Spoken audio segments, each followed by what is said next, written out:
ओम शांति। 21 मार्च 2025 के ईश्वरीय महावाक्य। पहले सुनते हैं मुरली के मुख्य पॉइंट्स।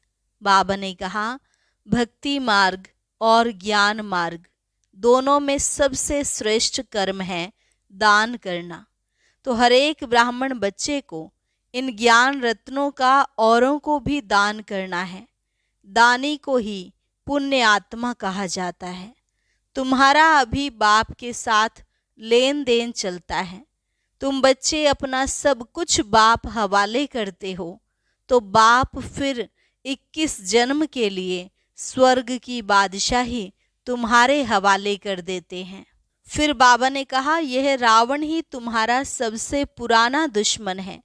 अभी तुम मन मनाभव के आधार से साइलेंस द्वारा जगत जीत बन रहे हो।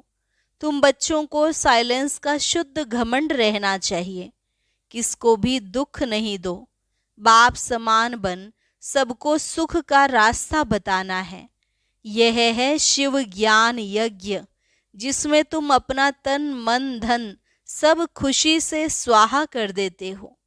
लास्ट में बाबा ने कहा, हम आए हैं तुम बच्चों को फिर से स्वर्ग का वर्षा देने। तुम्हारा जो भी कलयुगी कर्म बंधन है, जिनको मेरा मेरा कहते रहते हो, सब भूल जाओ, क्योंकि तुम्हें जाना है सुख के संबंध में। देह सहित सबसे ममत्व निकाल दो।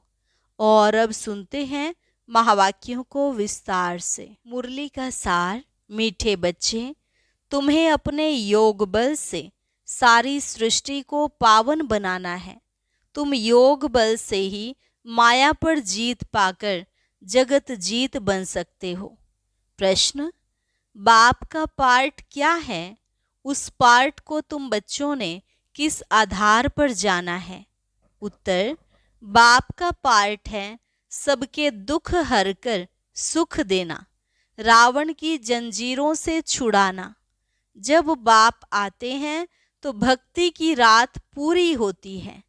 बाप तुम्हें स्वयं अपना और अपनी जायदाद का परिचय देते हैं। तुम एक बाप को जानने से ही सब कुछ जान जाते हो। गीत, तुम ही हो माता पिता, तुम ही हो। ओम शांति। बच्चों ने ओम शांति का अर्थ समझा है। बाप ने समझाया है, हम आत्मा हैं। इस सृष्टि के अंदर हमारा मुख्य पार्ट है। किसका पार्ट है? आत्मा शरीर धारण कर पार्ट बजाती है। तो बच्चों को अब आत्म अभिमानी बना रहे हैं। इतना समय देह अभिमानी थे, अब अपने को आत्मा समझ बाप को याद करना है। हमारा बाबा आया हुआ है ड्रामा प्लान अनुसार। बाप आते भी हैं रात्रि में। कब आते हैं? उसकी तिथि तारीख कोई नहीं है। तिथि तारीख उनकी होती है जो लौकिक जन्म लेते हैं। यह तो है पारलौकिक बाप, इनका लौकिक जन्म नहीं। श्री कृष्ण की तिथि तारीख समय आदि सब देते हैं। इनका तो कहा जाता है दिव्य जन्म। बाप इनमें प्रवेश कर बताते हैं कि यह बेहद का ड्रामा है।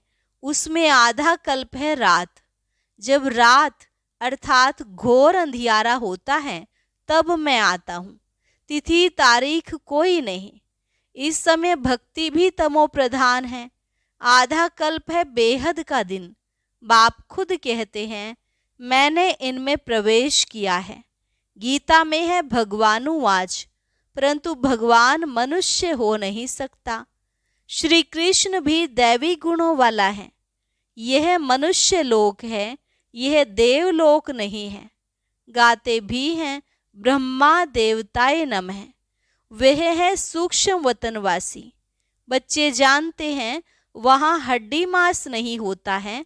वह है सूक्ष्म सफेद छाया। जब मूल वतन में है तो आत्मा को न सूक्ष्म शरीर छाया वाला है, न हड्डी वाला है। इन बातों को कोई भी मनुष्य मात्र नहीं जानते हैं। बाप ही आकर सुनाते हैं। ब्राह्मण ही सुनते हैं और कोई नहीं सुनते। ब्राह्मण वर्ण होता ही है भारत में। वह भी तब होता है जब परम पिता परमात्मा प्रजापिता ब्रह्मा द्वारा ब्राह्मण धर्म की स्थापना करते हैं। अब इनको रचता भी नहीं कहेंगे। नई रचना कोई रचते नहीं हैं, सिर्फ रिजुनेट करते हैं, परिवर्तन करते हैं। बुलाते भी हैं, हे बाबा पतित दुनिया में आकर हमको पावन बनाओ। अभी तुमको पावन बना रहे हैं, तुम फिर योग बल से इस सृष्टि को पावन बना रहे हो। माया पर तुम जीत पाकर जगत जीत बनते हो। योग बल को साइंस बल भी कहा जाता है। ऋषि मुनि आदि सब शांति चाहते हैं, परंतु शांति का अर्थ तो जानते नहीं। यहाँ तो जरूर पार्ट बजाना है ना। शांति धाम है स्वीट साइलेंस होम।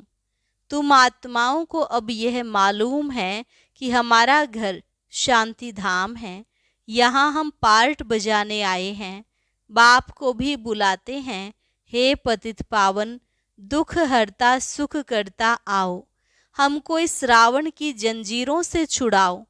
भक्ति है रात, ज्ञान है दिन। रात मुर्दाबाद होती है, फिर ज्ञान जिंदाबाद होता है। यह खेल है सुख और दुख का। तुम जानते हो पहले हम स्वर्ग में थे, फिर उतरते उतरते आकर नीचे हेल में पड़े हैं। कलयुग कब खलास होगा, फिर सतयुग कब आएगा, यह कोई नहीं जानते। तुम बाप को जानने से बाप द्वारा सब कुछ जान गए हो। मनुष्य भगवान को ढूंढने के लिए कितना धक्का खाते हैं, बाप को जानते ही नहीं। जाने तब जब बाप आकर अपना और जायदाद का परिचय दे। वर्षा बाप से ही मिलता है, माँ से नहीं। इनको मम्मा भी कहते हैं, परंतु इनसे वर्षा नहीं मिलता है। इनको याद भी नहीं करना है। ब्रह्मा विष्णु शंकर भी शिव के बच्चे हैं, यह भी कोई नहीं जानते। बेहद की सारी दुनिया का रचयिता एक ही बाप है, बाकी सब हैं उनकी रचना या हद के रचयिता। अब तुम बच्चों को बाप कहते हैं, मुझे याद करो तो तुम्हारे विकर्म विनाश हो। मनुष्य बाप को नहीं जानते हैं तो किसको याद करे। इसलिए बाप कहते हैं कितने निधन के बन पड़े हैं। यह भी ड्रामा में नोंद है। भक्ति और ज्ञान दोनों में सबसे श्रेष्ठ कर्म है दान करना। भक्ति मार्ग में ईश्वर अर्थ दान करते हैं, किस लिए? कोई कामना तो जरूर रहती है। समझते हैं जैसा कर्म करेंगे वैसा फल दूसरे जन्म में पाएंगे। इस जन्म में जो करेंगे उसका फल दूसरे जन्म में पाएंगे। जन्म जन्मांतर नहीं पाएंगे, एक जन्म के लिए मिलता है। सबसे अच्छे ते अच्छा कर्म होता है दान। दानी को पुण्य आत्मा कहा जाता है। भारत को महादानी कहा जाता है। भारत में जितना दान होता है उतना और कोई खंड में नहीं। बाप ही आकर बच्चों को दान करते हैं, बच्चे फिर बाप को दान करते हैं। कहते हैं बाबा आप आएंगे तो हम अपना तन मन धन सब आपके हवाले कर देंगे, आप बिगर हमारा कोई नहीं। बाप भी कहते हैं मेरे लिए तुम बच्चे ही हो।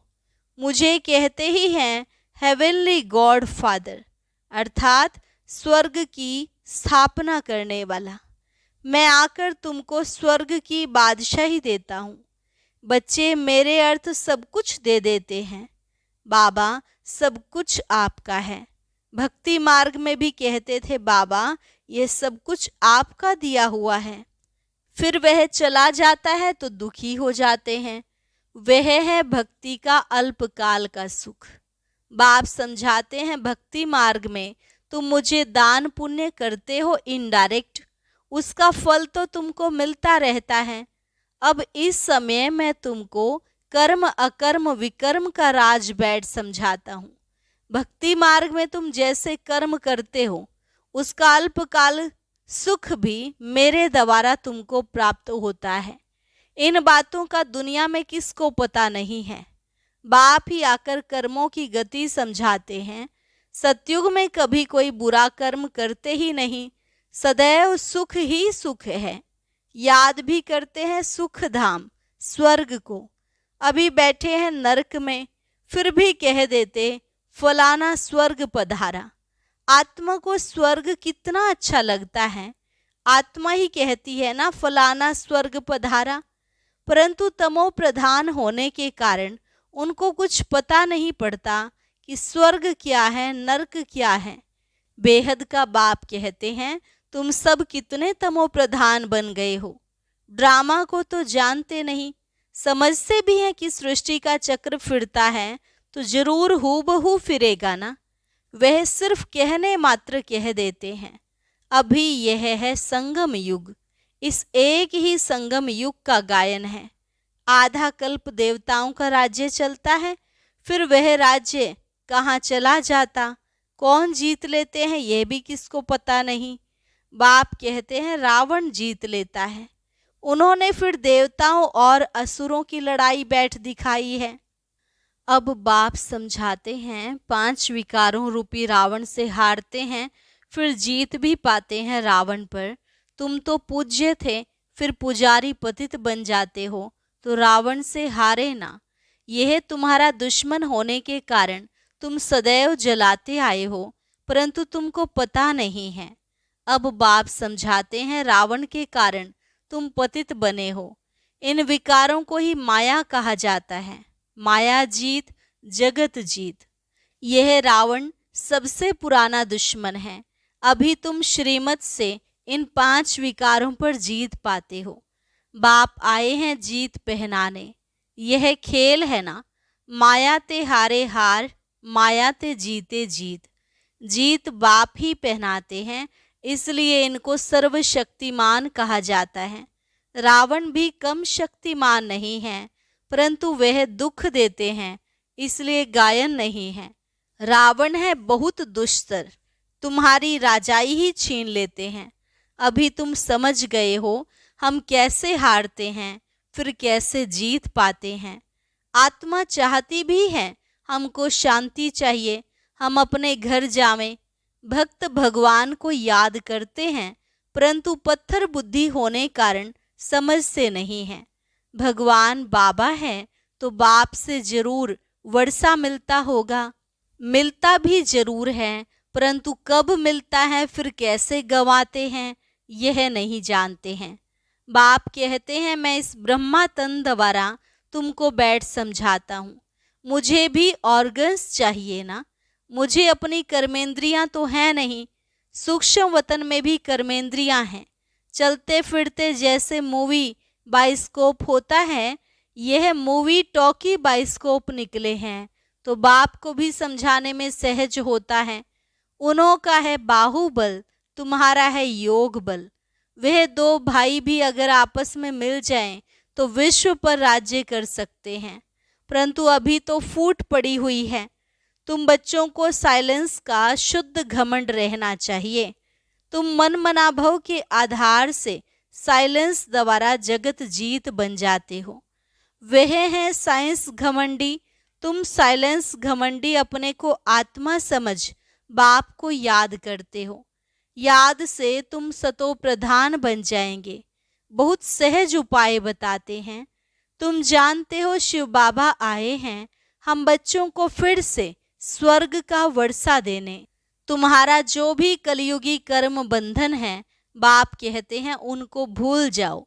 5 विकार भी मुझे दान में दे दो। तुम जो मेरा मेरा करते आए हो, मेरा पति, मेरा फलाना, ये सब भूलते जाओ। सब देखते हुए भी उनसे ममत्व मिटा दो।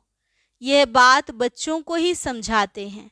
जो बाप को जानते ही नहीं, वह तो इस भाषा को भी समझ ना सके। बाप आकर मनुष्य से देवता बनाते हैं। देवताएं होते ही हैं सतयुग में, कलयुग में होते हैं मनुष्य। अभी तक उनकी निशानियां हैं, अर्थात चित्र हैं। मुझे कहते ही हैं पतित पावन। मैं तो डिग्रेड होता नहीं हूँ। तुम कहते हो हम पावन थे, फिर डिग्रेड हो पतित बने हैं। अब आकर पावन बनाओ तो हम अपने घर में जाएं। यह है स्पिरिचुअल नॉलेज, अविनाशी ज्ञान रत्न है ना। यह है नई नॉलेज। अभी तुमको यह नॉलेज सिखाता हूँ। रचयिता और रचना के आदि मध्यांत का राज बताता हूँ। अभी यह तो है पुरानी दुनिया, इसमें तुम्हारे जो भी मित्र संबंधी आदि हैं, देह सहित सबसे ममत्व निकाल दो। अभी तुम बच्चे अपना सब कुछ बाप हवाले करते हो। बाप फिर स्वर्ग की बादशाही 21 जन्मों के लिए तुम्हारे हवाले कर देते हैं। लेन देन तो होती है ना। बाप तुमको 21 जन्मों के लिए राज्य भाग्य देते हैं। 21 जन्म 21 पीढ़ी गाए जाते हैं ना, अर्थात 21 जन्म पूरी लाइफ चलती है। बीच में कभी शरीर छूट नहीं सकता, अकाले मृत्यु नहीं होती। तुम अमर बन और अमरपुरी के मालिक बनते हो। तुमको कभी काल खा न सके। अभी तुम मरने के लिए पुरुषार्थ कर रहे हो। बाप कहते हैं देह सहित देह के सब संबंध छोड़ एक बाप से संबंध रखना है। अब जाना ही है सुख के संबंध में। दुख के बंधनों को भूलते जाओ। गृहस्थ व्यवहार में रहते पवित्र बनना है। बाप कहते हैं मामेकम याद करो, साथ साथ दैवी गुण भी धारण करो। इन देवताओं जैसा बनना है। यह है एम ऑब्जेक्ट। यह लक्ष्मी नारायण स्वर्ग के मालिक थे। इन्होंने कैसे राज्य पाया, फिर कहाँ गए, यह किसको पता नहीं है। अभी तुम बच्चों को दैवी गुण धारण करने हैं। किसको भी दुख नहीं देना है। बाप है ही दुख हरता सुख करता, तो तुमको भी सुख का रास्ता सबको बताना है, अर्थात अंधों की लाठी बनना है। अभी बाप ने तुम्हें ज्ञान का तीसरा नेत्र दिया है। तुम जानते हो बाप कैसे पार्ट बजाते हैं। अभी बाप जो तुमको पढ़ा रहे हैं, फिर यह पढ़ाई प्राय लोप हो जाएगी। देवताओं में यह नॉलेज रहती नहीं। तुम ब्रह्मा मुख वंशावली ब्राह्मण ही रचता और रचना के ज्ञान को जानते हो, और कोई जान नहीं सकते। इन लक्ष्मी नारायण आदि में भी अगर यह ज्ञान होता तो परंपरा चलाता। वहाँ ज्ञान की दरकार ही नहीं रहती, क्योंकि वहाँ है ही सदगति। अभी तुम सब कुछ बाप को दान देते हो, तो फिर बाप तुमको 21 जन्मों के लिए सब कुछ दे देते हैं। ऐसा दान कभी होता नहीं। तुम जानते हो हम सर्वंश देते हैं। बाबा यह सब कुछ आपका है, आप ही हमारे सब कुछ हो। त्वमेव माता च पिता त्वमेव पार्ट तो बजाते हैं ना। बच्चों को अडॉप्ट भी करते हैं, फिर खुद ही पढ़ाते हैं, फिर खुद ही गुरु बन सबको ले जाते हैं। कहते हैं तुम मुझे याद करो तो पावन बन जाएंगे, फिर तुमको साथ ले जाऊंगा। यह यज्ञ रचा हुआ है। यह है शिव ज्ञान यज्ञ। इसमें तुम तन मन धन सब स्वाहा कर देते हो। खुशी से सब अर्पण हो जाता है, बाकी आत्मा रह जाती है। बाबा बस अब हम आपकी श्रीमत पर ही चलेंगे। बाप कहते हैं गृहस्थ व्यवहार में रहते पवित्र बनना है। 60 वर्ष की आयु जब होती है तो वानप्रस्थ अवस्था में जाने की तैयारी करते हैं, परंतु वह कोई वापस जाने के लिए थोड़ी तैयारी करते हैं। अभी तुम सतगुरु का मंत्र लेते हो, मन मना भव। भगवानुवाच तुम मुझे याद करो तो तुम्हारे विकर्म विनाश होंगे। सबको कहो आप सबकी वानप्रस्थ अवस्था है, शिव बाबा को याद करो, अब जाना है अपने घर। अच्छा, मीठे मीठे सिकिलधे बच्चों प्रति मात पिता बाप दादा का याद प्यार और गुड मॉर्निंग। रूहानी बाप की रूहानी बच्चों को नमस्ते। रूहानी बच्चों की रूहानी बाप दादा को नमस्ते नमस्ते, गुड मॉर्निंग। धारणा के लिए मुख्य सार। पहली पॉइंट, कलयुगी सर्व कर्म बंधनों को बुद्धि से भूल 5 विकारों का दान कर आत्मा को सतो प्रधान बनाना है। एक ही साइलेंस के शुद्ध घमंड में रहना है। इस रुद्र यज्ञ में खुशी से अपना तन मन धन सब अर्पण कर सफल करना है। इस समय सब कुछ बाप हवाले कर 21 जन्मों की बादशाही बाप से ले लेनी है। वरदान, रोब के अंश का भी त्याग करने वाले स्वमानधारी पुण्य आत्मा भव। रोब के अंश का भी त्याग करने वाले स्वमानधारी पुण्य आत्मा भव। स्वमानधारी बच्चे सभी को मान देने वाले दाता होते हैं। दाता अर्थात रहम दिल। उनमें कभी किसी भी आत्मा के प्रति संकल्प मात्र भी रोब नहीं रहता। यह ऐसा क्यों, ऐसा नहीं करना चाहिए, होना नहीं चाहिए, ज्ञान यह कहता है क्या? यह भी सूक्ष्म रोब का अंश है। लेकिन स्वमानधारी पुण्य आत्माएं गिरे हुए को उठाएंगी, सहजयोगी बनाएंगे।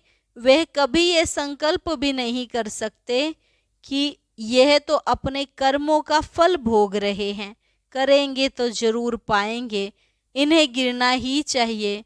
ऐसे संकल्प आप बच्चों के नहीं हो सकते। स्लोगन, संतुष्टता और प्रसन्नता की विशेषता ही उड़ती कला का अनुभव कराती है। संतुष्टता और प्रसन्नता की विशेषता ही उड़ती कला का अनुभव कराती है। अच्छा, ओम शांति। अब आज का अव्यक्त इशारा और ज्ञान मोती भी अवश्य सुने।